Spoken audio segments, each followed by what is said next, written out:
Hero extreme 125R এই বাইকটাতে আপনারা খেয়াল করে দেখবেন ট্যাঙ্কিতে জং পড়ার সম্ভাবনা অনেক বেশি, মানে অনেক বেশি এই বাইকটার ট্যাঙ্কিতে জং পড়তেছে। তার কারণ হিসাবে আমি যেটা খুঁজে বের করছি সেটা হচ্ছে এই বাইকে দেখেন এই পাশে কী পরিমাণ ফাঁকা, ট্যাঙ্কির চারপাশে কী পরিমাণ ফাঁকা এই বাইকটাতে। এই পাশ দিয়ে দেখবেন ওই পাশে ভিতরে সব কিছু দেখা যায়, মানে এটাতে এত বেশি ফাঁকা। আর পাশাপাশি এই বাইকটা চালাইতেছি হচ্ছে 2019 সাল থেকে, 19 সালের শুরু থেকেই চালাইতেছি। আর এই বাইকটার দেখবেন ফাঁকার পরিমাণ নাই পর্যায়ে। আর এটার যে ইটার কোয়ালিটি, আর এটা চারপাশে দেখবেন রাবার দিয়ে একটা গ্যাসকেটের মতো দেওয়া আছে। এটাতে পানি ঢুকা এখন পর্যন্ত মনে হয় না কারো বাইকে কোনো দিন জং পড়ছে।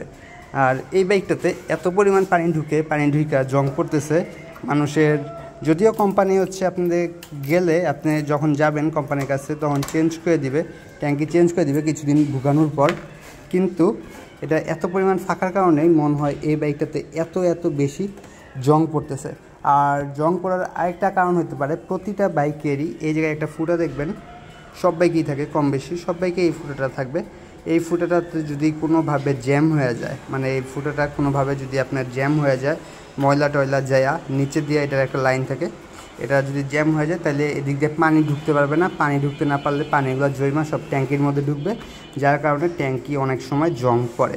যাদের মানে বাইকে ট্যাঙ্কি জং পড়ার সমস্যা আছে তারা এই ফুটাটা খুব ভালো করে চেক করবেন, যাতে আপনার বাইকে কোনো সময় মানে পানি না হয়, মানে পানি না ঢুকে।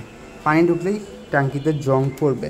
আর চেষ্টা করবেন যারা হিরো এক্সট্রিম বাইকটা কিনে ফেলছেন তারা হচ্ছে এই যে জং পড়ার এই জায়গা থেকে শুরু হয় প্রতিটা বাইকেরই, এই জায়গাটা একটু খেয়াল করে দেখবেন। আর চেষ্টা করবেন সবসময় এই বাইকটা যারা কিনে ফেলছেন তারা একটু কষ্ট করে বেশি তেল ভরার জন্য। এই বাইকে কম তেল থাকলেও কিন্তু জং পড়বেই, কারণ এটাতে বললামই পানি যাওয়ার সম্ভাবনা অনেক বেশি। এই দেখেন ফুটাটা কী পরিমাণ ফাঁকা। আনুমানিক আপনাদের আমি লকটা করে আপনাদের দেখাই কী পরিমাণ ফাঁকা। এটাও প্রায় ঢুকা যায়, এটা এত মোটা একটা জিনিস, এটাও প্রায় ঢুকা যায়, একটু যেন ঢুকতে পারতেছে না।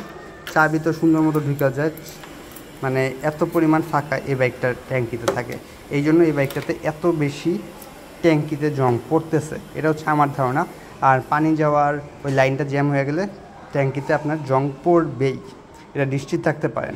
এই জন্য সার্ভিসের সময় সবসময় বলবেন যেখান থেকেই সার্ভিস করান না কেন বলবেন হচ্ছে এটা হাওয়া দিয়ে একটু ক্লিন করে দিতে, যাতে এখানে পানি যাতে না জমে বা পানিটা যাতে যাইতে পারে তার জন্য।